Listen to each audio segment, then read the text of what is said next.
ಶ್ರೇಯಾಂಕ ಹೆಸರನ್ನಡೆ. ನೀವೆಲ್ಲ ಕ್ಷೇಮ ಎಂದು ಭಾವಿಸಿಕೊಂಡಿದ್ದೇನೆ. ಇಂದು ನಾವು ಬ್ಲ್ಯಾಕ್ ಕಾರ್ಬನ್ ಬಗ್ಗೆ ಚರ್ಚೆ ಮಾಡೋಣ. ಏನಿದು ಬ್ಲ್ಯಾಕ್ ಕಾರ್ಬನ್? ನಿಮಗೆಲ್ಲ ಪ್ರಶ್ನೆ ಮೂಡ್ಬೋದು. ಕಾರ್ಬನ್ ಅಂದರೆ ಕಪ್ಪು ಬಣ್ಣದೇ ಇರುತ್ತೆ, ಅದರಲ್ಲಿಯೂ ಬ್ಲ್ಯಾಕ್ ಕಾರ್ಬನ್ ಅನ್ನುವಂಥದ್ದು ಏನು ಅಂಥೇಳಿ ಪ್ರಶ್ನೆ ಬಹಳ ಸಹಜ. ಆದರೆ ನಾವು ಅರ್ಥ ಮಾಡ್ಕೊಳ್ಬೇಕು, ಬ್ಲ್ಯಾಕ್ ಕಾರ್ಬನ್ ಅಂದರೆ ಏನು, ಗ್ರೀನ್ ಹೌಸ್ ಗ್ಯಾಸಸ್ ಅಂದರೆ ಏನು, ಅದೇ ಹೊತ್ತಿಗೆ ಗ್ಲೋಬಲ್ ವಾರ್ಮಿಂಗ್ ಅಂದರೆ ಏನು, ಈ ಎಲ್ಲ ಆಸ್ಪೆಕ್ಟ್ಸನ್ನು ಅರ್ಥ ಮಾಡಿಕೊಳ್ತಾ ರೀಸೆಂಟಾಗಿ ಬಂದಿರತಕ್ಕಂಥ ಒಂದು ಸ್ಟಡಿಯನ್ನು ಕೂಡ ತಿಳಿದುಕೊಳ್ಳುವ ಪ್ರಯತ್ನ ಮಾಡೋಣ. ಮೊದಲಿಗೆ ಬ್ಲ್ಯಾಕ್ ಕಾರ್ಬನ್ ಅನ್ನುವಂಥದ್ದು ಸಹಜ ಅರ್ಥದಲ್ಲಿ, ಸರಳ ಅರ್ಥದಲ್ಲಿ ಯಾವುದೆಲ್ಲ ನಾವು ಫಾಸಿಲ್ ಫ್ಯೂಯಲ್ಸ್ಗಳು ಅಂತ ಕರಿತೇವೆ, ಪೆಟ್ರೋಲು, ಡೀಸೆಲ್, ಕೋಲ್, ಇನ್ನೊಂದು ಮತ್ತೊಂದು ಅಂಥೇಳಿ, ಅದು ಪೂರ್ತಿಯಾಗಿ ಬರ್ನ್ ಆಗದ ಸಂದರ್ಭದಲ್ಲಿ, ಅಂದರೆ ಇನ್ಕಂಪ್ಲೀಟಾಗಿ ಕಂಬಶ್ಚನ್ ಆದಂಥ ಸಂದರ್ಭದಲ್ಲಿ ಹೊರಸೂಸುವಂಥ ಒಂದು ಅನಿಲದ ಭಾಗವೇ ಬ್ಲ್ಯಾಕ್ ಕಾರ್ಬನ್. ಅದು ಕೇವಲ ಫಾಸಿಲ್ ಫ್ಯೂಯಲ್ ಮಾತ್ರ ಅಲ್ಲ, ನಾವು ಬೆಳೆಗಳನ್ನು ಸುಡುತ್ತೇವೆ. ಯಾವ ಬೆಳೆಯಲ್ಲಿ ಉಳಿದ ನಂತರ ಈ ಭೂಮಿಯನ್ನು ಸುಡೋದು, ಬರ್ನ್ ಆ್ಯಂಡ್ ಸ್ಲ್ಯಾಶ್, ಇದೆಲ್ಲ ಕೇಳಿರ್ಬೋದು. ಹರಿಯಾಣ, ಡೆಲ್ಲಿ, ಪಂಜಾಬ್ ಈ ರೀಜನ್ನಲ್ಲಿ ಎಲ್ಲ ಯಾವಾಗಲೂ ಕೂಡ ಈ ವಿಂಟರ್ ಮಂತ್ಸು ಸೆಪ್ಟೆಂಬರ್ನಲ್ಲಿ ಪೊಲ್ಯೂಷನ್ ಜಾಸ್ತಿ ಆಗಲಿಕ್ಕೆ one of the reason is stubble burning ಅಂತ ಕರಿತೇವೆ, ಕ್ರಾಪ್ನ ಸ್ಟಬಲ್ ಬರ್ನಿಂಗ್. ಹಾಗಾಗಿ ಆ ಸ್ಟಬಲ್ ಬರ್ನಿಂಗ್ ಆಗುವಾಗ ಇನ್ಕಂಪ್ಲೀಟಾಗಿ ಆಗಿದ್ದು ಒಂದು ಕಡೆ ಶೇಖರಣೆ ಆಗುತ್ತೆ. ಅದು ಲೋಕಲ್ ಹಂತದಲ್ಲಿರ್ಬೋದು, ದೂರವಾಗಿರ್ಬೋದು. ಇತ್ತೀಚೆಗೆ ಒಂದು ಅಧ್ಯಯನ ನಡೆಸಿದಂಥ ತಂಡ ವಿಜ್ಞಾನಿಗಳು ಹೇಳುತ್ತೆ, ಗಂಗೋತ್ರಿ ಗ್ಲೇಸಿಯರ್ ಸುಮಾರು 3000ದಿಂದ 3500 ಮೀಟರ್ನಷ್ಟು ಎತ್ತರಕ್ಕಿರ್ತಕ್ಕಂಥ ಹಿಮಾಲಯ ಸಂದರ್ಭದಲ್ಲಿ ಗಂಗೋತ್ರಿ ಗ್ಲೇಸಿಯರ್ನಲ್ಲಿ ಬ್ಲ್ಯಾಕ್ ಕಾರ್ಬನ್ ಅನ್ನುವಂಥದ್ದು ಯಥೇಚ್ಛವಾಗಿ ಕಂಡುಬಂದಿತ್ತು. ಮತ್ತು ಈ ಬ್ಲ್ಯಾಕ್ ಕಾರ್ಬನ್ ಅನ್ನುವಂಥದ್ದು ವಿಶೇಷವಾಗಿ ಸಮ್ಮರ್ ಅಂದರೆ ಬೇಸಿಗೆ ಕಾಲದಲ್ಲಿ ಹೆಚ್ಚಾಗಿತ್ತು. ಯಾಕೆ? ಅದೇ ಸ್ಟಬಲ್ ಬರ್ನಿಂಗ್ ಮಾಡುವಂಥದ್ದು ಕ್ರಾಪ್ ರೆಸಿಡ್ಯೂವನ್ನು ಮತ್ತು ಫಾಸಲ್ ಫ್ಯೂಯಲ್ನ ಒಂದು ಬಳಕೆ ಜಾಸ್ತಿ ಆಗ್ತಾ ಇರುವ ಕಾರಣ ಅಲ್ಲಿ ಹೋಗಿ ಅದು ರೆಸಿಡ್ಯೂ ಆಗಿತ್ತು. ಸರಿ, ಹಾಗಾದರೆ ಇದು ಬ್ಲ್ಯಾಕ್ ಕಾರ್ಬನ್ ಅಂತಾಯಿತು. ಹಾಗಾದರೆ ಬ್ಲ್ಯಾಕ್ ಕಾರ್ಬನ್ಗೂ ಏನು ವ್ಯತ್ಯಾಸ? ಕಂಪ್ಲೀಟಾಗಿ ಕಂಬಶ್ಚನ್ ಆಗಿ ಹೊರಸೂಸಿರುವಂಥ ಅದು ಕಾರ್ಬನ್ ಡೈಆಕ್ಸೈಡ್, ಕಾರ್ಬನ್ ಮೊನಾಕ್ಸೈಡು, ಈ ಥರ ಬೇರೆ ಬೇರೆ. ಬಟ್ ಇನ್ಕಂಪ್ಲೀಟ್ ಆಗಿರುವಂಥದ್ದು ಕಾರ್ಬನ್ ಅಥವಾ ಬ್ಲ್ಯಾಕ್ ಕಾರ್ಬನ್ ಅಂತ ಕರಿಬೋದು. ಈ ಬ್ಲ್ಯಾಕ್ ಕಾರ್ಬನ್ನ ಒಂದು ವಿಶೇಷತೆ, ಈ ಬ್ಲ್ಯಾಕ್ ಕಾರ್ಬನ್ ಆಗಿರ್ಬೋದು, ಕಾರ್ಬನ್ ಇತರ ಕಂಟೆಂಟ್ಸ್ಗಳಾಗಿರ್ಬೋದು, ಇಬ್ಬರು ಕೂಡ ಗ್ರೀನ್ ಹೌಸ್ ಗ್ಯಾಸಸ್, ಹಸಿರು ಮನೆ ಎಫೆಕ್ಟ್ ಅಂತ ಕೇಳಿರ್ಬೋದು. ಇದು ಎರಡೂ ಕೂಡ ಗ್ರೀನ್ ಹೌಸ್ ಗ್ಯಾಸೇ. ಬಟ್ ವ್ಯತ್ಯಾಸ ಇರುವಂಥದ್ದು, ಕಾರ್ಬನ್ ನಮ್ಮ ಪರಿಸರದಲ್ಲಿ ಒಮ್ಮೆ ಹೊರಸೂಸಿದರೆ ಲಾಂಗರ್ ಡ್ಯೂರೇಷನ್, ವರ್ಷಗಳ ಗಟ್ಟಲೆ ಇರುತ್ತೆ. ಅದೇ ಬ್ಲ್ಯಾಕ್ ಕಾರ್ಬನ್ ಕೆಲವು ದಿನಗಳಿಂದ ವಾರಗಳ ತನಕ ಅಷ್ಟೇ ಇರುವಂಥದ್ದು. ಹಾಗಾಗಿ ಬ್ಲ್ಯಾಕ್ ಕಾರ್ಬನ್ ಅನ್ನುವಂಥದ್ದು ಪೊಟೆನ್ಷಿಯಲಿ ಲಾಂಗರ್ ಡ್ಯೂರೇಷನಲ್ಲಿ ಥ್ರೆಟ್ ಅಲ್ಲದೇ ಇದ್ದರೂ ಕೂಡ ಶಾರ್ಟರ್ ಡ್ಯೂರೇಷನಲ್ಲಿ ನಮ್ಮ ಇಲ್ಲಿನ ಟೆಂಪ್ರೇಚರನ್ನು ರೈಸ್ ಮಾಡಲಿಕ್ಕೆ ಅದು ಪೊಟೆನ್ಷಿಯಲ್ ಥ್ರೆಟ್. ಏನಿದು ಬ್ಲ್ಯಾಕ್ ಕಾರ್ಬನ್? ಹೇಗೆ ಇದು? ನಾವು ಈಗಾಗಲೇ ನೋಡಿದ್ವಿ, ಅದು ಇನ್ಕಂಪ್ಲೀಟ್ ಕಂಬಶ್ಚನಿಂದ ಆಗುವಂಥದ್ದು. ಸರಿ, ವಾರಗಳ ಕಾಲ ಇರುತ್ತೆ. ಎಲ್ಲಿ? ಯಾವುದೋ ಒಂದು ಪ್ರದೇಶದ ಮೇಲೆ, ಯಾವುದೋ ಒಂದು ಸರ್ಫೇಸ್ನ ಮೇಲೆ, ಯಾವುದೋ ಒಂದು ಮೇಲ್ಮೈ ಪದರದ ಮೇಲೆ ಇರುತ್ತೆ. ಇರೋದ್ರಿಂದ ಏನಾಗುತ್ತೆ, ಸಾಧಾರಣವಾಗಿ ಇಲ್ಲಿ ಒಂದು ನಾವು ಸಂಗತಿಯನ್ನು ಅರ್ಥ ಮಾಡ್ಕೊಳ್ಬೇಕು. What is green house gases ಅನ್ನುವಂಥದ್ದು? ಹಸಿರು ಮನೆ ಎಫೆಕ್ಟ್ ಅನ್ನುವಂಥದ್ದೇನು? ಸಾಧಾರಣವಾಗಿ ಕೆಲವು ಅನಿಲಗಳು, ಕಾರ್ಬನ್ ಡೈಆಕ್ಸೈಡ್, CFC, ಮೀಥೇನ್, ಈ ಥರದ್ದೆಲ್ಲ, ಓಝೋನ್, ಗ್ರೌಂಡ್ ಓಝೋನ್, ಇವೆಲ್ಲ ಏನು ಮಾಡುತ್ತೆ ಅಂದರೆ ಸೂರ್ಯನಿಂದ ಬರುವಂಥ ಕಿರಣಗಳು, ಅದು ಶಾರ್ಟ್ ವೇವ್ ಆಗಿರುತ್ತೆ, ಸಣ್ಣ ವೇವ್ ಲೆಂತ್ನಲ್ಲಿ ಬರುವಂಥದ್ದು, ಲಾಂಗ್ ಎನರ್ಜಿ ಇರುವಂಥದ್ದು, ಅದು ಬರಲಿಕ್ಕೆ ಟ್ರಾನ್ಸ್ಪರೆಂಟ್ ಆಗಿರುತ್ತೆ, ಅಂದರೆ ಇದರ ಮೂಲಕ ಹಾದು ಹೋಗುತ್ತೆ. ಬಟ್ ಅದು ರಿಟರ್ನ್ ಹೋಗುವಾಗ ಅದು ಟ್ರಾನ್ಸ್ಪರೆನ್ಸಿಯನ್ನು ಹೆಲ್ಡಪ್ ಮಾಡುತ್ತೆ. ಯಾಕಂದರೆ ಇದು ಬರುವಾಗ ಶಾರ್ಟ್ ವೇವ್, ಹೋಗುವಾಗ ಲಾಂಗ್ ವೇವ್. ಹೋಗುವ ಸಂದರ್ಭದಲ್ಲಿ ಈ ಕಾರ್ಬನ್ ಡೈಆಕ್ಸೈಡು, ಈ CFCಗಳು ಇದೆಲ್ಲವೂ ಕೂಡ ತಡೆಯನ್ನು ಒಡ್ಡುತ್ತೆ. ತಡೆಯನ್ನು ಒಡ್ಡುವ ಮೂಲಕ ಈ ಎನರ್ಜಿಯನ್ನು ಇಲ್ಲೇ ಸ್ಟೋರ್ ಮಾಡಿಕೊಳ್ಳುತ್ತೆ. ಕೇವಲ ಎನರ್ಜಿ ಅಲ್ಲ, ಟೆಂಪರೇಚರನ್ನು ಕೂಡ ಸ್ಟೋರ್ ಮಾಡಿಕೊಳ್ಳುತ್ತೆ. ಈ ಟೆಂಪರೇಚರ್ ಸ್ಟೋರ್ ಆಗುವ ಕಾರಣದಿಂದ ಸಾಧಾರಣವಾಗಿ ನಾವು ಹೀಟ್ ಬಜೆಟ್ ಅಂತ ಕರಿತೇವೆ. ಮಾನವನ ಇಂಟರ್ಫಿಯರೆನ್ಸ್ ಇಲ್ಲದೆ ಹೋದಲ್ಲಿ, ಕನಿಷ್ಠ ಇಂಟರ್ಫಿಯರೆನ್ಸ್ ಇದ್ದಲ್ಲಿ 65 ಬರೋದು, 65 ಹೋಗೋದು, ಮಧ್ಯದಲ್ಲಿ ಟ್ರೋಪೋಸ್ಫಿಯರ್, ಇದೆಲ್ಲವೂ ಕೂಡ ಇರುವಂಥದ್ದು. ಇದು ಇರಬೇಕು ಅಂಥೇಳಿ. ಬಟ್ ಮನುಷ್ಯ ಬಂದ ತಕ್ಷಣ ಏನಾಗುತ್ತೆ, ಮತ್ತು ಗ್ರೀನ್ ಹೌಸ್ ಗ್ಯಾಸಸ್ಗಳು, ನಮ್ಮ ಎಲ್ಲ ಆ್ಯಕ್ಟಿವಿಟಿಗಳು, ಫಾಸಿಲ್ ಫ್ಯೂಯಲ್, ಇನ್ನೊಂದು ಮತ್ತೊಂದು ಅಂಥೇಳಿ ಬಂದ ತಕ್ಷಣ ಇಲ್ಲಿಂದ ಹೋಗುವಂಥ ಹೀಟ್ನಲ್ಲಿ ಕೊರತೆ ಉಂಟಾಗುತ್ತೆ. ಹೀಟ್ ಅನ್ನುವಂಥದ್ದು ಇಲ್ಲೇ ಸ್ಟೋರ್ ಆಗುತ್ತೆ. ಹೀಗೆ ಸ್ಟೋರ್ ಆಗುವ ಪರಿಣಾಮದಲ್ಲಿ ಇಲ್ಲಿನ ವಾತಾವರಣ ರೈಸ್ ಆಗುತ್ತೆ. ನೀವು ಕೃಷಿಕರು ಬಳಸುವಂಥ ಹಸಿರು ಮನೆಯನ್ನು ಉದಾಹರಣೆಯಾಗಿ ತಗೊಳ್ಬೋದು. ಹೊರಗಡೆಯಿಂದ ಬರುವಂಥದ್ದು ಶಾರ್ಟ್ ವೇವ್ ಸರಳವಾಗಿ ಎಂಟ್ರಿ ಆಗುತ್ತೆ, ಬಟ್ ಹೊರಗಡೆ ಹೋಗುವಂಥದ್ದು ಸ್ಟಾಪ್ ಆಗುತ್ತೆ. ನೀವು ಯಾವುದೋ ಒಂದು ಕಾರ್ನಲ್ಲಿ ಕೂತಾಗ ನೀವು ಬೆವರುವಂಥದ್ದು ಇದೇ ಕಾರಣಕ್ಕೋಸ್ಕರ. ಹಾಗಾಗಿ ಈ ಗ್ರೀನ್ ಹೌಸ್ ಗ್ಯಾಸಸ್ಗಳು, ಅದು ಕಾರ್ಬನ್ ಡೈಆಕ್ಸೈಡ್ ಆಗಿರ್ಬೋದು, ಮೊನಾಕ್ಸೈಡ್ ಆಗಿರ್ಬೋದು, ಬ್ಲ್ಯಾಕ್ ಕಾರ್ಬನ್ ಆಗಿರ್ಬೋದು, ಇವೆಲ್ಲವೂ ಕೂಡ potential threat for the simple reason, ಒಂದು ಕಡೆ ಟೆಂಪರೇಚರ್ ಅನ್ನುವಂಥದ್ದು ಸ್ಟೋರ್ ಆದರೆ ನಿಮ್ಮ ಪರಿಸರ ಹೀಟ್ ಆಗ್ತಾ ಹೋಗುತ್ತೆ. ಗ್ಲೇಸಿಯರ್ಸ್ಗಳು, ಹಿಮಪಾತ ಅಲ್ಲ, ಹಿಮ ಪ್ರದೇಶಗಳು ಕರಗಲಿಕ್ಕೆ ಶುರುವಾಗುತ್ತೆ. ಥರ್ಮಲ್ ಎಕ್ಸ್ಪ್ಯಾನ್ಷನ್ ಆಗುತ್ತೆ ಇಲ್ಲಿ ಓಷನ್ ಲೆವೆಲ್ನಲ್ಲಿ. ಇದರ ಪರಿಣಾಮ ಸಾಗರ ಮಟ್ಟ ಏರುತ್ತೆ, ಭೂಮಿಯನ್ನು ಆವರಿಸಿಕೊಳ್ಳುತ್ತೆ.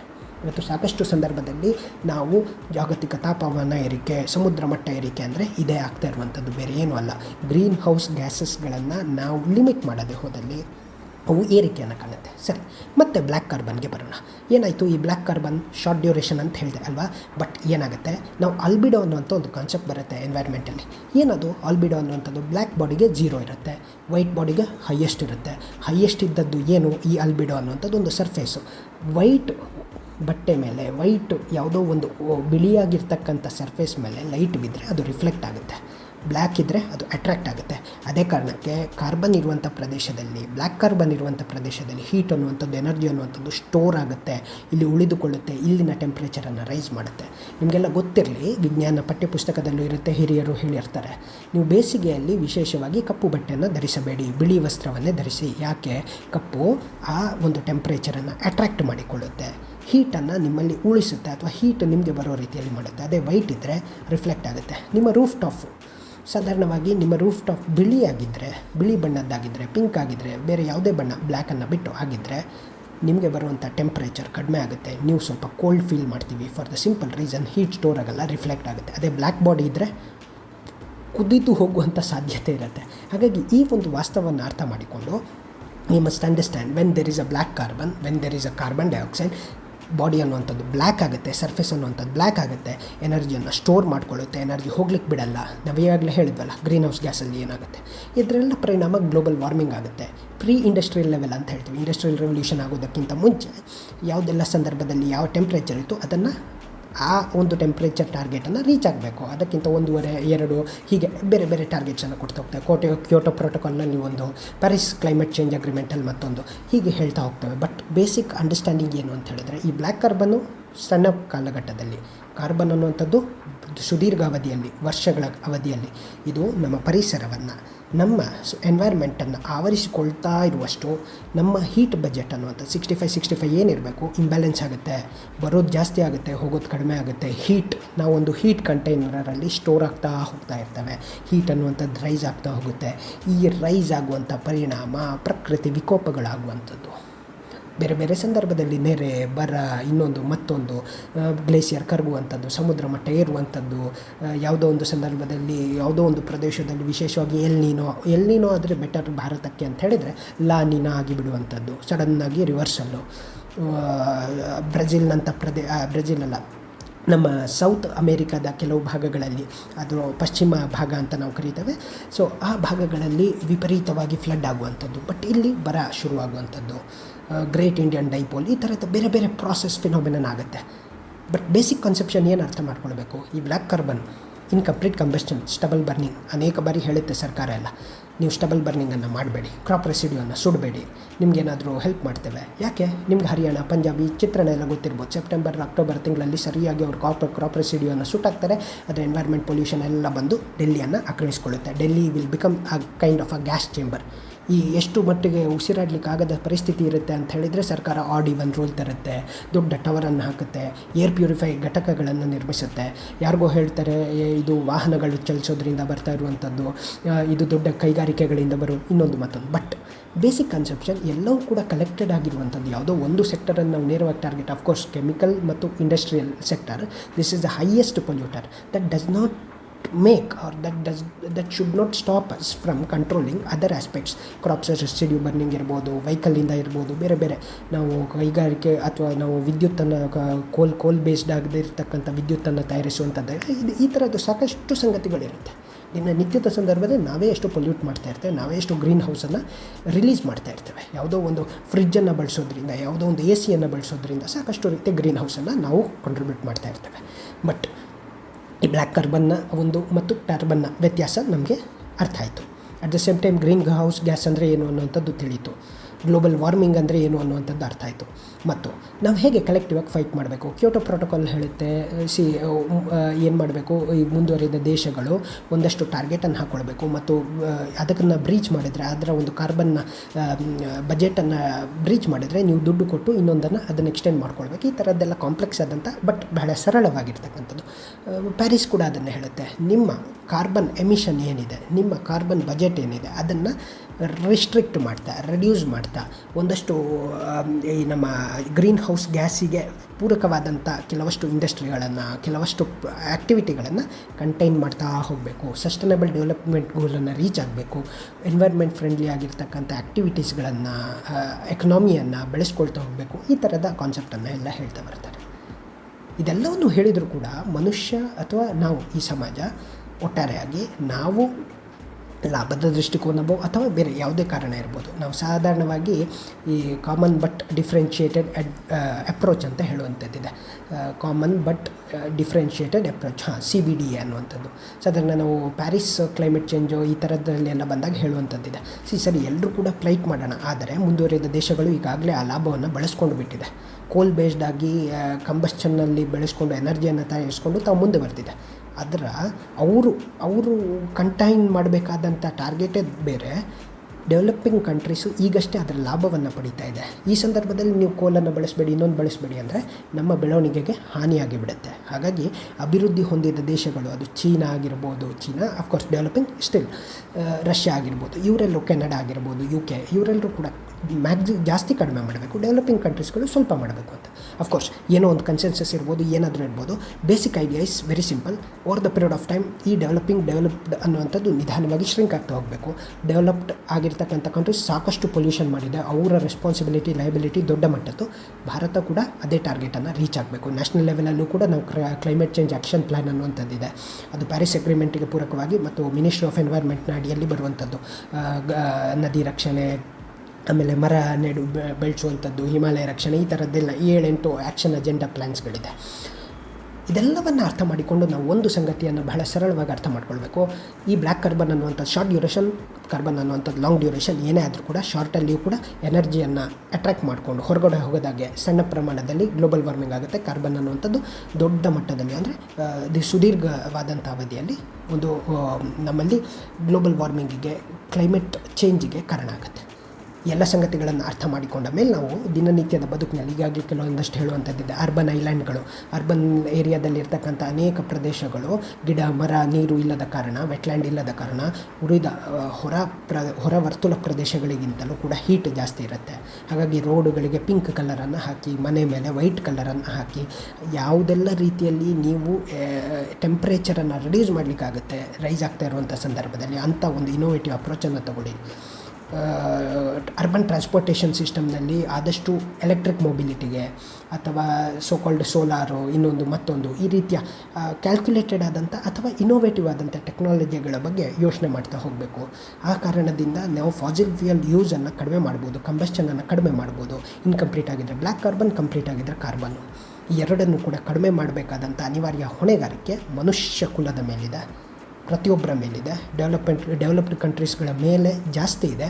ಬಟ್ ಅಮೆರಿಕದ ಅಧ್ಯಕ್ಷರ ಥರದವರೆಲ್ಲ ಒಪ್ಪೇ ಕೊಳ್ಳಲ್ಲ. ಕ್ಲೈಮೇಟ್ ಚೇಂಜ್ ಅನ್ನುವಂಥದ್ದು ಇಲ್ಲವೇ ಇಲ್ಲ ಅಂತ ಹೇಳುವಂಥ ಒಂದು ಉಡಾಫೆಯ ಮನಸ್ಥಿತಿಯೂ ಕೂಡ ಇರುತ್ತೆ. ಇಂಥವರ ಮುಂದೆ ನಾವು ಕಲೆಕ್ಟೆಡ್ ಆಗಿ ಹೇಗೆ ಕ್ಲೈಮೇಟ್ ಚೇಂಜನ್ನು ಫೈಟ್ ಮಾಡಬೇಕು ಅನ್ನೋಂಥ ದೊಡ್ಡ ಚಾಲೆಂಜ್ ಇರುತ್ತೆ. ಇಂಥವ್ರು ಇಗ್ನೋರೆಂಟ್ ಮಾಡಿದಾಗ ಮತ್ತೆ ನಮ್ಮಂಥ ಡೆವಲಪಿಂಗ್ ನೇಷನ್ಸ್ಗಳು, ನಾವು ಅಭಿವೃದ್ಧಿ ಆಗಲಿಕ್ಕೆ ಸಾಕಷ್ಟು ಬಳಕೆ ಇದ್ದರೂ ಕೂಡ, ಸಾಕಷ್ಟು ಅನಿವಾರ್ಯತೆ ಇದ್ದರೂ ಕೂಡ ನಾವು ಆ ಲೀಡರ್ಶಿಪ್ಪನ್ನು ಥ್ಯಾಂಪ್ ಮಾಡಬೇಕು. ಅದಕ್ಕೆ ಬರುವಂಥದ್ದು ಗ್ಲೋಬಲ್ ಸೋಲಾರ್ ಅಲಯನ್ಸ್ ಅನ್ನುವಂಥದ್ದು. ಅದಕ್ಕೆ ಬರುವಂಥದ್ದು ಬೇರೆ ಬೇರೆ ರೀತಿಯಲ್ಲಿ ಇನೋವೇಟಿವ್ ಅಪ್ರೋಚಸ್ಗಳನ್ನು ನಾವು ಹೇಗೆ ತೊಗೊಳ್ತಾ ಹೋಗ್ತೇವೆ ಅಂಥೇಳಿ. ಈ ಎಲ್ಲ ಸಂಗತಿಗಳು ನಮ್ಮನ್ನು clean energy, clean environment, clean system, clean humanity, clean ನೇಷನ್ನ ತಗೊಂಡು ಹೋಗಬೇಕು. ಮತ್ತು ಸಮರ್ಪಕವಾಗಿ ಯೂಶ್ವಲಿ ಏನಾಗುತ್ತೆ, ಈ ಕ್ಲೈಮೇಟ್ ಚೇಂಜಿನ ಎಫೆಕ್ಟ್ ಅನ್ನುವಂಥದ್ದು ಎಲ್ಲರ ಮೇಲೆ ಸರಿಯಾಗಿ ಪರಿಣಾಮ ಬೀಳ್ಬೋದು ಅಥವಾ ಯಾವುದೋ ಒಂದು ಪ್ರದೇಶದ ಮೇಲೆ, ಸಂಬಂಧವೇ ಇಲ್ಲದ ಪ್ರದೇಶದ ಮೇಲೆ, ಅದರ ಮೇಲೆ ಅಡ್ವರ್ಸ್ ಆದಂಥ ಎಫೆಕ್ಟ್ ಬೀಳ್ಬೋದು. ಹಾಗಾಗಿ ಇದನ್ನೆಲ್ಲ ಅಪ್ರೋಚಸ್ಗಳನ್ನು ತಿಳ್ಕೊಂಡು ನಾವು ಮಾನವರು, ನಾವು ಎಡ್ಯುಕೇಟೆಡ್ ಒನ್ಸ್, ಮತ್ತು ನಾವು ಈ ಭಾರತ ಮತ್ತು ವಿಶ್ವ ಒಟ್ಟಿಗೆ ಸಾಕ್ತಾ ಈ ಕ್ಲೈಮೇಟ್ ಚೇಂಜ್ ಅನ್ನುವಂಥ ಒಂದು ಫಿನಾಮಿನಾನ ರೆಡ್ಯೂಸ್ ಮಾಡ್ತಾ ಹೋಗಬೇಕು. ನಾವು ನಲ್ಲಿಫೈ ಮಾಡೋದು it will be A impossible task. ಮನುಷ್ಯ ಬದುಕಬೇಕು, ಮನುಷ್ಯ ಇಂಡ್ಯೂಸ್ಮೆಂಟ್ ಮಾಡ್ತಾ ಇರಬೇಕು. ಮನುಷ್ಯನ ಇಂಟರ್ಫಿಯರೆನ್ಸ್ನಿಂದ ಅದು ಇನ್ನಷ್ಟು ಜಾಸ್ತಿ ಆಗುತ್ತೆ ಬಿಟ್ಟರೆ ಕೊನೆಗೊಳ್ಳುತ್ತೆ ಅನ್ನೋದು ಸುಳ್ಳು. ಆದರೆ ನಮ್ಮ ಭವಿಷ್ಯದ ದೃಷ್ಟಿಯಿಂದ ತಲೆಮಾರಿನಿಂದ ತಲೆಮಾರಿಗೆ ಈ ಎನ್ವೈರ್ಮೆಂಟ್ ಅನ್ನುವಂಥದ್ದು, ಈ ಸಂಪತ್ತು ಅನ್ನುವಂಥದ್ದು ನಮಗೆ ಸಿಕ್ಕಿರುವಂಥ ಆಸ್ತಿಯಲ್ಲ, ನಾವು ಮತ್ತೊಬ್ಬರಿಗೆ ದಾಟಿಸ್ಲಿಕ್ಕಿರುವಂಥದ್ದು. ನಾವು ಇದನ್ನು ಬಳಸ್ಕೊಳ್ಳೋಣ, ಆದರೆ ದುರ್ಬಳಕೆ ಮಾಡಿಕೊಳ್ಳೋದು ಬೇಡ. ಇದನ್ನು ಹಾರ್ನೆಸ್ ಮಾಡೋಣ, ಇದನ್ನು ಎಕ್ಸ್ಪ್ಲಾಯ್ಟ್ ಮಾಡ್ಕೊಂಡು ಹಾಳು ಮಾಡ್ಕೊಳ್ಳೋದು ಬೇಡ. ನಮ್ಮ ಲಾಭಕ್ಕೋಸ್ಕರ ಮುಂದಿನ ತಲೆಮಾರಿನ ಈ ವಾಟ್ ಎವರ್ ಸೋ ಕಾಲ್ಡ್ ಭವಿಷ್ಯವನ್ನು, ಸಾಧ್ಯತೆಗಳನ್ನೇ ಚೂಟಿ ಹಾಕುವಂಥದ್ದು ಸರಿಯಲ್ಲ. ಅದೇ ಕಾರಣದಿಂದ ನಾವು ಈ ಒಂದು ಲಯಬಿಲಿಟಿಯನ್ನು, ನಮಗೆ ದಕ್ಕಿರುವಂಥದ್ದು ಭೂಮಿ ಅನ್ನುವಂಥದ್ದು, ಮದರ್ ಅರ್ಥ ಅನ್ನುವಂಥದ್ದು, ಇದನ್ನು ಮುಂದಿನ ತಲೆಮಾರಿಗೆ ದಾಟಿಸುವಂಥ ಮಹತ್ತರ ಹೊಣೆಗಾರಿಕೆ ಇದೆ. ಇದನ್ನು ಸದ್ಬಳಕೆ ಮಾಡ್ಕೊಳ್ಬೇಕು. Making world better every day as we leave and lead the life ಅಂಥೇಳಿ ಇದನ್ನು ಲೀಡ್ ಮಾಡ್ತಾ ಸಾಕಷ್ಟು ಮಿನಿಮೈಸ್ ಮಾಡಬೇಕು. ಇನ್ನೋವೇಟಿವ್ ಆದಂಥ ಅಪ್ರೋಚಸ್ಗಳನ್ನು ಬಳಸ್ಕೊಳ್ಬೇಕು. ನ್ಯಾಷನಲ್ ಲೆವೆಲಲ್ಲಿ, ಲೋಕಲ್ ಲೆವೆಲಲ್ಲಿ, ಅರ್ಬನ್ ಲೋಕಲ್ ಬಾಡೀಸು, ಪಂಚಾಯಿತಿ ಮಟ್ಟದಲ್ಲೇ ಇದನ್ನು ಶುರು ಮಾಡಬೇಕು. ಮತ್ತು ದೊಡ್ಡ ಮಟ್ಟದಲ್ಲಿ ಸಿಂಕ್ಗಳನ್ನು, ಯಾವುದ್ರ ಸಿಂಕ್ಗಳು, ಸಿಂಕ್ ಹೋಲ್ಗಳಲ್ಲ ಅಥವಾ ಕೈ ತೊಳೆಯುವ ಸಿಂಕ್ಗಳಲ್ಲ, ಕಾರ್ಬನ್ ಸಿಂಕ್ಗಳು. ಕಾರ್ಬನನ್ನು ಕ್ಯಾಪ್ಚರ್ ಮಾಡುವಂಥದ್ದು ಯಾವುದು? Tropical rain forest. ಯಾವುದು? ವೆಸ್ಟರ್ನ್ ಘಾಟ್ಸಲ್ಲಿ ಇರ್ತಕ್ಕಂಥ ಎಲ್ಲ ಫಾರೆಸ್ಟ್ಗಳು. ಕರ್ನಾಟಕದಲ್ಲಿ one of the highest number of ಅಥವಾ ರೀಜನ್ ಆಫ್ ಅಥವಾ ಟೆರಿಟರಿ ಆಫ್ ಫಾರೆಸ್ಟ್ ಇರುವಂಥದ್ದು ಹೆಮ್ಮೆಯ ವಿಚಾರ. ಅದೇ ರೀತಿ ಭಾರತದಾದ್ಯಂತ ಫಾರೆಸ್ಟ್ಗಳನ್ನು ಬೆಳೆಸುವ ಮೂಲಕ ಹೋಗುವಂಥ ಕಾರ್ಬನ್ನು ಏನಾಗುತ್ತೆ? ದ್ಯುತಿ ಸಂಶ್ಲೇಷಣ ಕ್ರಿಯೆ, ಫೋಟೋಸಿಂಥಸಿಸ್ನ ಸಂದರ್ಭದಲ್ಲಿ ಕಾರ್ಬನನ್ನು ಕ್ಯಾಪ್ಚರ್ ಮಾಡಿಕೊಳ್ಳುವ ಮೂಲಕ, ಆಕ್ಸಿಜನನ್ನು ಹೊರಗಡೆ ಹಾಕುವ ಮೂಲಕ. ಸೊ ಈ ಸಿಂಕ್ಗಳು ಎಲ್ಲಿಯ ತನಕ ಇರ್ತಾವೋ, ಈ ಟ್ರಾಪಿಕಲ್ ಫಾರೆಸ್ಟ್ಗಳು, ಅಮೆಜಾನ್ ಫಾರೆಸ್ಟ್ಗಳು, ಇವೆಲ್ಲವೂ ಕೂಡ ಏನು ಅಂತ ಹೇಳಿದರೆ ಒಂದು ಮನುಕುಲಕ್ಕೆ ಅಥವಾ ಇಡೀ ವಿಶ್ವಕ್ಕೆ ಆಕ್ಸಿಜನನ್ನು ನೀಡುವಂಥ ಆರ್ಗನ್ಸ್ಗಳು ಅಂತ ಕರೀತವೆ. ಅದೇ ರೀತಿಯಲ್ಲಿ ನಾವು ಕಾರ್ಬನ್ ಸಿಂಕ್ಗಳನ್ನು ಇಂಪ್ರೂವ್ ಮಾಡ್ತಾ ಹೋಗಬೇಕು ಮತ್ತು ಕಾರ್ಬನ್ ಎಮಿಷನನ್ನು ರೆಡ್ಯೂಸ್ ಮಾಡ್ತಾ ಹೋಗಬೇಕು. Minimise the emission, increase the carbon sink, so that rain ಆಗಿರ್ಬೋದು, ಟೆಂಪ್ರೇಚರ್ ಆಗಿರ್ಬೋದು, ವಾತಾವರಣ ಆಗಿರ್ಬೋದು, ಒಟ್ಟಾರೆ ನಮ್ಮ ಒಂದು ಕ್ಲೈಮೇಟ್ ಚೇಂಜ್ ಫಿನಾಮಿನಾ ಅಂತ ಏನು ಕರೀತಾ ಇದ್ದೇವೆ ಅದು ರೆಡ್ಯೂಸ್ ಆಗುತ್ತೆ. ಅದರಿಂದ ಆಗ್ತಾ ಇರ್ತಕ್ಕಂಥ ಡ್ರಾಸ್ಟಿಕ್ ಎಫೆಕ್ಟ್ಸು, ಬರ, ನೆರೆ, ಇನ್ನೊಂದು ಮತ್ತೊಂದು ಅಂಥೇಳಿ ಎಲ್ಲ ನಮಗೆ ಗೊತ್ತಿದೆ, ಚರ್ಚೆಯಲ್ಲಿದೆ. ಯಾವುದೋ ಒಂದು ಕಾಯಿಲೆ ಹರಡೋದು ಅಂಥದ್ದು ಇರ್ಬೋದು, ವೈರಸ್ಸಿಂದ ಪ್ರತಿಯೊಂದಕ್ಕೂ ಒಂದಲ್ಲ ಒಂದು ರಿಲೇಟೆಡ್ ಆದಂಥ ಒಂದು ಇದ್ದೇ ಇರುತ್ತೆ. ಆ ನಾಟ್ಗಳನ್ನು ಬಿಡಿಸ್ಬೇಕಷ್ಟೆ.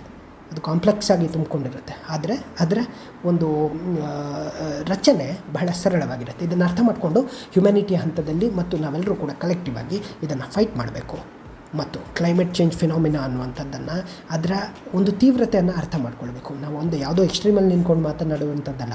Human life is above everything. At the same time, human life should not erode all the possibilities of this nature, this environment, this whole climate. ನಮ್ಗೆ ಗೊತ್ತಿರಲಿ, ವೆದರ್ ಅನ್ನುವಂಥದ್ದು ಶಾರ್ಟ್ ಟರ್ಮ್. ಇದು ಯಾವುದು? ಬ್ಲ್ಯಾಕ್ ಕಾರ್ಬನ್ ವೆದರ್ ಮೇಲೆ effect ಆಗ್ಬೋದು. Climate ಅನ್ನುವಂಥದ್ದು average of weather. Therefore carbon ಅನ್ನುವಂಥದ್ದು ಈ ಒಟ್ಟಾರೆ ಗ್ರೀನ್ ಹೌಸ್ ಗ್ಯಾಸಸ್ಗಳು ಲಾಂಗ್ ಟರ್ಮಲ್ಲಿರುವಂಥದ್ದು, ಇವು ಕ್ಲೈಮೇಟನ್ನು ಎಫೆಕ್ಟ್ ಮಾಡುತ್ತೆ. ನಾವು ಒಟ್ಟು ಜೀವಿತಾವಧಿಯಲ್ಲಿ ಈ ಬದಲಾವಣೆಯನ್ನು ಎಕ್ಸ್ಪೀರಿಯೆನ್ಸ್ ಮಾಡಿದರೆ ಅರ್ಥ ಆಗುತ್ತೆ, ಅಥವಾ ಯಾವುದೋ ಒಂದು ತಿಳಿದು ಕೇಳಿ ಅರ್ಥ ಆಗುತ್ತೆ. ಹಾಗಾಗಿ ಎಲ್ಲ ಸಂಗತಿಗಳ ಮೂಲಕ ನಾವು ಕ್ಲೈಮೇಟ್ ಚೇಂಜ್ ಫಿನಾಮಿನನ್ನ ತೀವ್ರತೆಯನ್ನು ಅರ್ಥ ಮಾಡ್ಕೊಂಡು ಅದನ್ನು ಮಿನಿಮೈಸ್ ಮಾಡಬೇಕು. ಮತ್ತೆಲ್ಲ ಕ್ಯೋಟೋ ಪ್ರೋಟೋಕಾಲ್ ಇರ್ಬೋದು, ಅಥವಾ ಪ್ಯಾರಿಸ್ ಕ್ಲೈಮೇಟ್ ಚೇಂಜ್ ಇರ್ಬೋದು, ಬೇರೆ ಬೇರೆ ಸಂದರ್ಭದಲ್ಲಿ ಬೇರೆ ಬೇರೆ ರೀತಿಯಾದಂಥ ಕ್ಲೈಮೇಟ್ ಚೇಂಜ್ ಆ್ಯಕ್ಟಿವ್ ಆ್ಯಕ್ಷನ್ಸು ಇನ್ನೊಂದು ಮತ್ತೊಂದು ಆಗ್ತಾ ಇರುತ್ತೆ. ಭಾರತ ಲೀಡರ್ಶಿಪ್ ರೋಲ್ ತೊಗೊಳ್ಬೇಕು. ಭಾರತೀಯರು ನಾವು ಮತ್ತೆ ಹೇಳ್ತೇನೆ, ಲೋಕಲ್ ಹಂತದಿಂದ, ಅರ್ಬನ್ ಲೋಕಲ್ ಬಾಡೀಸ್ನಿಂದ ಕೇಂದ್ರ ಮಟ್ಟದ ತನಕ ಬೇರೆ ಬೇರೆ ಹಂತದಲ್ಲಿ ನಾವು ಸ್ಟ್ರಾಟಜಿ ಪ್ಲ್ಯಾನ್ಸ್ಗಳನ್ನು ಹಾಕ್ಕೊಂಡು ಕಾರ್ಬನ್ ಸಿಂಕ್ಗಳನ್ನು ಇಂಪ್ರೂವೈಸ್ ಮಾಡಿಕೊಂಡು ಫ್ರೀ ಅನ್ನೋದಕ್ಕಿಂತಲೂ ಕೂಡ ಕ್ಲೀನ್ ಎನರ್ಜಿಗೆ ಅತ್ತ ನಮ್ಮ ಮುಖ ಮಾಡಿ, ನಮ್ಮ ಲೈಫ್ ಸ್ಟೈಲಲ್ಲಿ ಬದಲಾವಣೆ ಮಾಡಿಕೊಂಡು, ಬಿಹೇವಿಯರಲ್ಲಿ ಚೇಂಜ್ ಮಾಡಿಕೊಂಡು, ಎಲ್ಲೆಲ್ಲಿ ಅನಿವಾರ್ಯತೆ ಇಲ್ಲ ಅಲ್ಲೆಲ್ಲೇ ಕಂಬಸ್ಚನನ್ನು ಕಡಿಮೆ ಮಾಡ್ತಾ, ಬರ್ನ್ ಆ್ಯಂಡ್ ಸ್ಲ್ಯಾಶ್ ಅನ್ನುವಂಥ ಪ್ರಾಕ್ಟೀಸನ್ನು ಕಡಿಮೆ ಮಾಡ್ತಾ, ಓವರಾಲ್ ನಮ್ಮ ನೇಚರನ್ನು, ನಮ್ಮ ಪ್ರೊಡಕ್ಟಿವಿಟಿಯನ್ನು ಹೇಗೆ ಇನ್ಕ್ರೀಸ್ ಮಾಡ್ಕೊಳ್ಬೇಕು, ಹೇಗೆ ಅಪ್ರೈಟ್ ಮಾಡ್ಕೊಳ್ಬೇಕು, ಎನ್ರಿಚ್ ಮಾಡ್ಕೊಳ್ಬೇಕು ಅನ್ನೋದರ ಬಗ್ಗೆ ನಮ್ಮ ಗಮನ ಇರಬೇಕು. ಹೀಗೆ ನಾವು ಕ್ಲೈಮೇಟ್ ಚೇಂಜ್ ಫಿನಾಮಿನನ್ನು ರಿಡ್ಯೂಸ್ ಮಾಡ್ತಾ ಹೋಗ್ಬೋದು, ವಿಶ್ವಕ್ಕೊಂದು ಪಾಠವನ್ನು ಮಾಡ್ಬೋದು. ಅದು ಮಾತ್ರ ಅಲ್ಲ, ನಿಮ್ಮ ಬದುಕುಗಳನ್ನು ಸುಂದರವಾಗಿಸ್ಕೊಳ್ಬೋದು ಅಂತ ಹೇಳ್ತಾ ನನ್ನ ಮಾತನ್ನು ಮುಗಿಸ್ತೇನೆ. ದಯವಿಟ್ಟು ಈ ವಿಚಾರದ ಬಗ್ಗೆ ಗಂಭೀರವಾಗಿ ಯೋಚನೆ ಮಾಡಿ. ಬ್ಲ್ಯಾಕ್ ಕಾರ್ಬನ್ ಕಾನ್ಸಂಟ್ರೇಷನ್ ಆಗಿರುವಂಥದ್ದು ಅಲ್ಲಿ ಆದರೂ, ಎಲ್ಲಿ ಮಾನಸ ಇದರ ಹತ್ರ ಗಂಗೋತ್ರಿ ಗ್ಲೇಸಿಯರಲ್ಲಿ ಆದರೂ ಕೂಡ ಪಾಠ ಆಗಬೇಕಾಗಿರುವಂಥದ್ದು ಕರ್ನಾಟಕದಲ್ಲಿ ಕೂತ ನಮಗೂ ಕೂಡ. ಯಾಕಂದರೆ ಈ ವರ್ಷವೇ ನೆರೆ ಬಂದಿದೆ. ಕಳೆದ ವರ್ಷ ಮಡಿಕೇರಿಯಲ್ಲಿ ಬಂದಿತ್ತು, ಅದರ ಹಿಂದಿನ ವರ್ಷ ಕೇರಳದಲ್ಲಿ ಬಂದಿತ್ತು. ನಾವೆಲ್ಲ ಹೇಳ್ಬೋದು ಅದು ಫ್ಲಡ್ ರೀಜನಲ್ಲಿ ಅವ್ರು ಹಾಕೊಂಡು ಮತ್ತೊಂದು ವಾಟ್ ಎವರ್, ಹೇಳದೆ ಕೇಳದೆ ಫ್ಲಡ್ಡು ಬರ್ಬೋದು, ನೆರೆ ಬರ ಏನಾದರೂ ಬರ್ಬೋದು. ಹಾಗಾಗಿ ನಾವು ಪ್ರಿಪೇರ್ ಆಗಿರಬೇಕು. ಈ ಪ್ರಿಪೇರ್ಡ್ನೆಸ್ ನ್ಯಾಷನಲ್ ಇದಿದೆಯಲ್ಲ, NDMA, national disaster management authority, ಮತ್ತು NDRF under home ministry, NDMA under prime minister, ಇದೆಲ್ಲವೂ ಕೂಡ ತಯಾರಾಗಿರಬೇಕು. ರಾಜ್ಯ ಮಟ್ಟದಲ್ಲೂ ಕೂಡ ಅದೇ ರೀತಿಯ ಆ್ಯಕ್ಷನ್ ಪ್ಲ್ಯಾನ್ ಇರಬೇಕು. ಬಟ್ ಫ್ಯಾಕ್ಟ್ ಈಸ್, ಅದು ಏನಿದ್ರು ಕೂಡ ಬಂದ ಮೇಲೆ ನಾವು ತಯಾರಾಗುವಂಥದ್ದು. ಬಟ್ ಇಲ್ಲಿ ನಾವು ಫೈಟ್ ಮಾಡ್ತಾ ಇರುವಂಥದ್ದು ಬರದ ಹಾಗೆ ತಡೆಯುವ ಹಾಗೆ, ನಮ್ಮ ಬದುಕುಗಳನ್ನು ಸುಂದರಗೊಳಿಸುವ ಹಾಗೆ, ವಿಶ್ವವನ್ನು ಸುಂದರಗೊಳಿಸುವ ಅತ್ತ ನಮ್ಮ ಆಲೋಚನೆ. ಗಿಡ ಸಾಲು ಮರದ ತಿಮ್ಮಕ್ಕ ನಮಗೆ ಮಾದರಿಯಾಗಬೇಕು. ನಮ್ಮ ಮನೆಯ ಮುಂದೆ ನಾವು ಎಷ್ಟು ಸಾಲು ಗಿಡಗಳನ್ನು, ಎಷ್ಟು ಮರಗಳನ್ನು ನೆಟ್ಟಿದ್ದೇವೆ ಅನ್ನುವಂಥದ್ದು ಕೇವಲ ಸಾಲು ಮರದ ತಿಮ್ಮಕ್ಕವನ್ನು ಅಥವಾ ಅಲ್ಲಿ ಯಾವುದೋ ಸಣ್ಣ ಕ್ಲೈಮೇಟ್ ಚೇಂಜ್ ಆ್ಯಕ್ಟಿವಿಸ್ಟ್ ಹುಡುಗಿಯನ್ನು ಹೊಗಳುವಂಥದ್ದು, ಹಾಗೆ ಹೀಗೆ ಮಾಡ್ಕೊಂಡು ಕೂರುವಂಥದ್ದಲ್ಲ. ನಮ್ಮ ರೂಮುಗಳಲ್ಲಿ ಸಣ್ಣ ಮಟ್ಟದಲ್ಲಿ ಯಾವುದಾದ್ರೂ ಒಂದು ಬಳ್ಳಿಯನ್ನು ನೆಟ್ಟಿದ್ದೇವಾ? ನಾವು ಕ್ಲೈಮೇಟ್ ಚೇಂಜಿಗೆ ನಮ್ಮ ಕೊಡುಗೆಯನ್ನು ಏನು ಕೊಡ್ತಾ ಇದ್ದೇವೆ? ಅದನ್ನು ರಿಯೂಸ್ ಮಾಡಲಿಕ್ಕೆ ಏನು ಕೊಡ್ತಾ ಇದ್ದೇವೆ? ಇವತ್ತು 21ನೇ ಶತಮಾನ, ನಾವು ಹೇಳಲಿಕ್ಕಾಗಲ್ಲ ನಮ್ಮ ಹತ್ರ ಎಜುಕೇಷನ್ ಇಲ್ಲ, ಸಾಧ್ಯ ನೋ. ನಮ್ಮ ಹಂತದಲ್ಲಿ ಸಾಕಷ್ಟು ಸಂಗತಿಗಳನ್ನು ಮಾಡೋ ಮೂಲಕ ಬದಲಾವಣೆ ತರಲಿಕ್ಕೆ ಸಾಧ್ಯ ಇದೆ. ಅವಕಾಶಗಳು ವಿಪುಲವಾಗಿದೆ. ಸಣ್ಣ ಸಣ್ಣ ಗಿಡಗಳು, ಸಣ್ಣ ಸಣ್ಣ ಬಳ್ಳಿಗಳು, ಸಣ್ಣ ಸಣ್ಣ ಪೊದೆಗಳು, ಸಣ್ಣ ಸಣ್ಣ ಪ್ರಮಾಣದಲ್ಲಿ ನಾವು ಕೆಲವೊಂದು ಇಲ್ಲಿಂದ ಅಲ್ಲಿಗೆ ಹೋಗುವಂಥ ಸಂದರ್ಭದಲ್ಲಿ ಬೈಕನ್ನು ಬಳಸದೇ ಇರುವಂಥದ್ದು. 1 ಕಿಲೋಮೀಟರ್ ಪ್ರದೇಶದಲ್ಲಿ ನಾನು ಸೈಕಲನ್ನು, ನಡಿಗೆಯನ್ನು ಹೋಗ್ತೇನೆ. ನಿಮ್ಗೆ ಅನ್ನಿಸ್ಬೋದು ಇದೇನಪ್ಪ ನಾನೊಬ್ಬ ಮಾಡೋದ್ರಿಂದ ಸಿಲ್ಲಿ ಅಲ್ವಾ ಅಂತ. But in the longer run ಈ ರೀತಿಯ ಒಂದು ಕ್ಲೈಮೇಟ್ ಚೇಂಜಿಗೆ ಕಾರ್ಬನ್ ಹೋಗ್ತಾ ಇದೆಯಲ್ಲ, ಎಮಿಷನು, ಭಾರತದ ಮೇಲೆ ನಾವು ಆಯಿಲನ್ನು ಇಂಪೋರ್ಟ್ ಮಾಡ್ಕೊಂಡು ಅದರ ಮೇಲೆ ಆರ್ಥಿಕ ಹೊರೆ ಆಗ್ತಾ ಇದೆಯಲ್ಲ, ಇದನ್ನು ತಗ್ಗಿಸ್ಲಿಕ್ಕೆ ಸಾಧ್ಯ ಇದೆ. ಅನೇಕ ಸಂದರ್ಭದಲ್ಲಿ ನಾವು ಪಬ್ಲಿಕ್ ಟ್ರಾನ್ಸ್ಪೋರ್ಟೇಷನನ್ನು ಬಳಸ್ಕೊಳ್ಳುವಂಥದ್ದು, ಎಲ್ಲೆಲ್ಲ ಸಾಧ್ಯ ಇದೆ ನಮ್ಮ ಒಂದು ಎಮಿಷನನ್ನು ಕಡಿಮೆ ಮಾಡುವಂಥ ಪ್ರಯತ್ನ ಮಾಡಬೇಕು.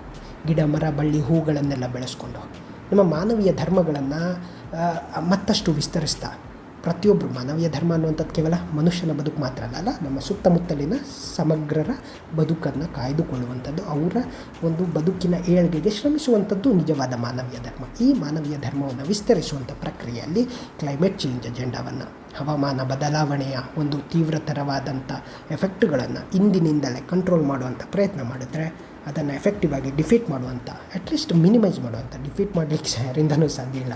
ಬೆಟ್ಟದ ಜೀವದಲ್ಲಿ ಒಂದು ಮಾತು ಬರುತ್ತೆ, ಗೋಪಾಲಯ್ಯ ಮತ್ತು ಶಿವರಾಮಯ್ಯ ಒಂದು ಕಾಟುಮೂಲೆಯನ್ನು ನೋಡುವಾಗ ಅಥವಾ ಬೇರೆ ಯಾವುದೋ ಒಂದು ಬೆಟ್ಟದ ಮೇಲೆ ನಿಂತಾಗ ಈ ಪ್ರಕೃತಿಯ ಮುಂದೆ ಮನುಷ್ಯ ಎಷ್ಟು ಕುಬ್ಜ ಅನ್ನುವಂಥದ್ದು. ಅದೇ ನಾನು ಹೇಳ್ತಾ ಇರುವಂಥದ್ದು. ಎಲ್ಲ ಕ್ಲೈಮೇಟ್ ಚೇಂಜ್ ಆ್ಯಕ್ಟಿವಿಟೀಸ್ಗಳು ಯಾವುದೋ ಒಂದು ಸಂದರ್ಭದಲ್ಲಿ ಒಮ್ಮೆ ಅಡ್ವರ್ಸ್ ಆಗಿ ರಿಯಾಕ್ಟ್ ಮಾಡಿದರೆ ನಾವೆಲ್ಲ ಏನೂ ಇಲ್ಲ ಅಂಥೇಳಿ, ಒಂದು ಕೊರೋನಾ ಬಂದ ತಕ್ಷಣ ಮನುಷ್ಯನ ಎಲ್ಲ ಟೆಕ್ನಾಲಜಿ ಅಡ್ವಾನ್ಸ್ಮೆಂಟು ಏನೂ ಇಲ್ಲ, nothing. When it comes it will take away everything ಅನ್ನೋ ರೀತಿಯಲ್ಲಿ ಅದಕ್ಕೆ ಅವಕಾಶವನ್ನು ಮಾಡಿಕೊಡಬಾರ್ದು. ಸೊ ಯಾವತ್ತೂ ಆಗಬಹುದು, ಇಲ್ಲ ಅಂತ ಹೇಳೋದಿಲ್ಲ. ಒಂದು ಲೆವೆಲ್ ಆಫ್ ಹೋಲ್ಡಿಂಗ್ ಕೆಪಾಸಿಟಿ ಅಂತ ಇರುತ್ತೆ, ಅದನ್ನು ದಾಟಿದ ಮೇಲೆ ಏನಾದರೂ ಆಗ್ಬೋದು. ಬಟ್ ಬೇಸಿಕ್ ಇದನ್ನು ದೂರೀಕರಿಸುವಂಥ ಒಂದು ಸಾಧ್ಯತೆ ಪ್ರಯತ್ನವನ್ನು ನಾವು ಮಾಡಬೇಕು. ಮಾಡೋದ್ರಿಂದ ನಮಗೇನು ಹಾನಿ ಆಗೋದಿಲ್ಲ. ಅಂಥ ಒಂದು ಪ್ರಯತ್ನವನ್ನು ಮಾಡಿಲ್ಲ ಅಂದರೆ ನಿಜಕ್ಕೂ ಹಾನಿ ಆಗುತ್ತೆ. ಯಾಕೆ we should not have a trial and error. ಇವುಗಳನ್ನು ರೆಡ್ಯೂಸ್ ಮಾಡ್ಕೊಂಡು ನಮ್ಮ ಸುತ್ತಮುತ್ತಲಿನ ಲೋಕಲ್ ಇದರಲ್ಲಿ ಏನೆಲ್ಲ ಅಡ್ವಾನ್ಸ್ಮೆಂಟ್ ಆಗ್ತಾಯಿದೆ, ಹೇಗೆ ನಾವು ಕ್ಲೈಮೇಟ್ ಚೇಂಜನ್ನು ಮಿನಿಮೈಸ್ ಮಾಡ್ತಾ ಹೋಗ್ತಾ ಇದ್ದೇವೆ, ಇದರ ಎಫೆಕ್ಟ್ ಇಮಿಡಿಯೇಟ್ ಲೆವೆಲಲ್ಲಿ ಮತ್ತು ಲಾಂಗ್ ಲೆವೆಲಲ್ಲಿ ಹೇಗಾಗ್ತಾಯಿದೆ, ಬೇರೆ ಬೇರೆ ಅಧ್ಯಯನಗಳು ನಡೀಲಿ, ಏನಾದರೂ ಆಗಲಿ. ಬಟ್ ನಮ್ಮ ಹಂತದಲ್ಲಿ ನಾವು ತಗೊಳ್ಳುವಂಥ ಡಿಸಿಷನ್ಸ್ಗಳು, ನಾವು ತಗೊಳ್ಳುವಂಥ ನಿರ್ಣಯಗಳು ಇದು towards the climate, towards the environment, towards the mother earth ಆಗಿದ್ದಲ್ಲಿ ನಮ್ಮ ಪ್ರಾಸ್ಪ್ಯಾರಿಟಿ ಅನ್ನುವಂಥದ್ದು, ನಮ್ಮ ಲೈಫ್ ಅನ್ನುವಂಥದ್ದು ಎನ್ರಿಚ್ ಆಗಿರುತ್ತೆ. ಏನೇ ಸಂಪಾದನೆ ಮಾಡಿದ್ರೇನೋ ಯಾವುದೋ ಒಂದು ವೈರಸ್ ಬಂದು ನಮ್ಮನ್ನೆಲ್ಲ ತೊಗೊಂಡು ಹೋಗಿಬಿಡುತ್ತೆ, ಏನೇನೋ ಇದ್ದರೆ ಏನೋ ಯಾವುದೋ ಒಂದು ವಿಷಗಾಳಿ ಅನ್ನುವಂಥದ್ದು ನಮ್ಮ ಲೈಫ್ ಸ್ಪ್ಯಾನನ್ನು ಕಡಿಮೆ ಮಾಡಿ ಹಾಕುತ್ತೆ ಅಂತ ಹೇಳಿದರೆ. ಹಾಗಾಗಿ ಹುಟ್ಟೋ ಮಕ್ಕಳಿಗೂ ಕೂಡ ಅಂದರೆ ಹೊಟ್ಟೆಯಲ್ಲಿರ್ತಕ್ಕಂಥ, ಗರ್ಭದಲ್ಲಿರ್ತಕ್ಕಂಥ ಮಕ್ಕಳಿಗೂ ಕೂಡ ಇವತ್ತು ಕ್ಲೈಮೇಟ್ ಚೇಂಜಿನ ಅಡ್ವರ್ಸ್ ಎಫೆಕ್ಟ್ಗಳು ಹಾನಿಯಾಗ್ತಾ ಇರುವಂಥದ್ದು ಡೆಲ್ಲಿ ಅಂಥ ಸಂದರ್ಭದಲ್ಲಿ ಸಾಕಷ್ಟು ಅಧ್ಯಯನಗಳು ನಡೆದಿದೆ. ಎಲ್ಲ ಅಧ್ಯಯನದ ವರದಿಗಳು ನಮಗೆ ವಾರ್ನಿಂಗ್ ಬೆಲ್ ಆಗಬೇಕು. ಕ್ಲೈಮೇಟ್ ಚೇಂಜ್ ಇಲ್ಲ ಅಂತ ಹೇಳಿಬಿಡೋದಾಗಲಿ ಅಥವಾ ಕ್ಲೈಮೇಟ್ ಚೇಂಜನ್ನು ಹೆದರ್ಕೊಂಡು ಕೂರೋದಾಗಲಿ ಎರಡೂ ಸರಿಯಲ್ಲ. ಈ ಎರಡರ ಮಧ್ಯದಲ್ಲಿರ್ತಕ್ಕಂಥ ಮಧ್ಯಮ ಮಾರ್ಗ ಅನ್ನುವಂಥದ್ದು ಇಷ್ಟು ಸರಿ ಗೊತ್ತಿಲ್ಲ. But fighting this climate change along with inculcating certain practices which are climate friendly will make 21st century and 21st century's humanity towards the new aspiration ಅಥವಾ ಒಂದು ನ್ಯೂ ವರ್ಲ್ಡ್ ವ್ಯೂವನ್ನು ಕೊಡೋ ಮೂಲಕ ಮತ್ತು ಹೊಸ ಲೈಫನ್ನು ಕೊಡುವಂಥ ಪ್ರಯತ್ನ ಆಗುತ್ತೆ. ಹಾಗಾಗಿ ನಾವೆಲ್ಲ ಕ್ಲೈಮೇಟ್ ಚೇಂಜನ್ನು ಜೊತೆಯಲ್ಲಿ ನಿಂತು ಮತ್ತೆ ಹೇಳ್ತೇನೆ, ಜೊತೆಯಲ್ಲಿ ನಿಂತು we should try to fight it out. We should try to make sure that climate change is minimised at the individual level, at the community level, at the national level, at the local body level, wherever it is possible. So ಈ ಎಲ್ಲ ಸಂಗತಿಗಳನ್ನು ಸರಳವಾಗಿ ಸಮಗ್ರವಾಗಿ ವಿವರಿಸುವಂಥ ಪ್ರಯತ್ನ ಮಾಡಿದ್ದೇನೆ. ಇದರಲ್ಲಿ ಸಾಕಷ್ಟು complex ಇದೆ, ಸಂಕೀರ್ಣವಾಗಿರ್ತಕ್ಕಂಥ ಸಾಕಷ್ಟು ಸಂಗತಿಗಳಿದೆ. ಅದನ್ನು ಸರಳೀಕೃತಗೊಳಿಸಿ ಹೇಳುವಂಥ ಪ್ರಯತ್ನ ಮಾಡಿದ್ದೇನೆ. ದಯವಿಟ್ಟು ಈ ವಿಚಾರಗಳ ಬಗ್ಗೆ ಚರ್ಚಿಸಿ, ಪುನರಾಮರ್ಶಿಸಿ, ಇದರ ಬಗ್ಗೆ ಯೋಚಿಸಿ, ಇನ್ನೊಬ್ಬರ ಜೊತೆಗೆ ಥಿಂಕ್ ಮಾಡಿ, ಬರೀರಿ, ಓದಿ, ಗೂಗಲ್ ಮಾಡಿ, ಏನೆಲ್ಲ ಆಗುತ್ತೆ ಮಾಡಿ. ಮತ್ತು ಕ್ಲೈಮೇಟ್ ಆ್ಯಕ್ಷನ್ ಅಥವಾ ಕ್ಲೈಮೇಟ್ ಆ್ಯಕ್ಷನ್ ಪ್ಲ್ಯಾನ್ ಅನ್ನುವಂಥದ್ದು ಕೇವಲ ಒಂದಾಗಿರೋದಿಲ್ಲ, ಸಾಕಷ್ಟು ಇರುತ್ತೆ. ಬೇರೆ ಬೇರೆ ರೀತಿಯಲ್ಲಿ ಬೇರೆ ಬೇರೆ ಪ್ರದೇಶದಲ್ಲಿ ಬೇರೆ ಬೇರೆದು ಅದು ಅಲ್ಲಿಗೆ ಅನ್ವಯ ಆಗುವಂಥದ್ದು. ಹಾಗಾಗಿ ಅಲ್ಲಿಗೆ ಅನ್ವಯವಾಗುವಂಥದ್ದನ್ನೇ ಬಳಸಿಕೊಂಡು bottom up approach, not the top down approach ಅಲ್ಲ, ಬಾಟಮ್ ಅಪ್ ಅಪ್ರೋಚನ್ನೇ ಬಳಸಿಕೊಂಡು ಇದನ್ನು ಕ್ಲೈಮೇಟ್ ಅನ್ನುವಂಥದ್ದು ನಮ್ಮ ಎಲ್ಲ ಪ್ಲ್ಯಾನಿಂಗಿನ, ನಮ್ಮ ಎಲ್ಲ ಬದುಕಿನ ಭಾಗವಾಗಿ ಮಾಡಿಕೊಳ್ಳುವಂಥ ಅನಿವಾರ್ಯ ಪ್ರಯತ್ನ ಮತ್ತು ಅನಿವಾರ್ಯತೆ ಎರಡೂ ನಮ್ಮ ಮುಂದೆ ಎದುರು ನಿಂತಿದೆ. ಹಾಗಾಗಿ ಇದನ್ನು ಸಮರ್ಥವಾಗಿ ಎದುರಿಸಬೇಕು. ಇಲ್ಲಾಂದರೆ ಮನುಷ್ಯ ಕೋಟೆ ಅಂತ ಹೇಳ್ಕೊಳ್ಳಿಕ್ಕೆ ಕಾರಣ ಏನು? ಈ ಎಜುಕೇಷನು, ಈ ಸಂಸ್ಕೃತಿ, ಈ ಪರಂಪರೆ ನಾವು ಕಲಿತುಕೊಂಡು ಬಂದದ್ದು ಇಷ್ಟು ವರ್ಷಗಳ ಕಾಲದ ಫಲ ಏನು? ಇದೆಲ್ಲವೂ ಕೂಡ ಸಾಕಾರ ಆಗಬೇಕಂದ್ರೆ ಇದನ್ನು ನಾವು ಎಫೆಕ್ಟಿವ್ ಆಗಿ ಇಂಪ್ಲಿಮೆಂಟ್ ಮಾಡಬೇಕು. ಕ್ಲೈಮೇಟ್ ಚೇಂಜನ್ನು ಫೈಟ್ ಮಾಡಬೇಕು, ಕ್ಲೈಮೇಟ್ ಚೇಂಜನ್ನು ರೆಡ್ಯೂಸ್ ಮಾಡಬೇಕು ಮತ್ತು ಆಗ್ತಾ ಇರುವಂಥ ಬದಲಾವಣೆಗಳಿಗೆ ಹೊಂದಿಕೊಳ್ಳುವಂತೆ ಅಥವಾ ಅದನ್ನು ಅರ್ಥ ಮಾಡಿಕೊಂಡು ಅದನ್ನು ಕಡಿಮೆ ಮಾಡುವಂಥ ಎಲ್ಲ ಪ್ರಯತ್ನಗಳನ್ನು ಮಾಡುವಂಥ ಪ್ರಾಮಾಣಿಕ ಕೆಲಸವನ್ನು ನಾವೆಲ್ಲ ಮಾಡೋಣ ಅಂತ ಹೇಳ್ತಾ ನನ್ನ ಮಾತನ್ನು ಮುಗಿಸ್ತೇನೆ. ಧನ್ಯವಾದ. ಜೈ ಹಿಂದ್. ಇದು ನಿಮ್ಮ ಶ್ರೇಯಾಂಕ ಹೆಸರ ನಡೆ. Thank you.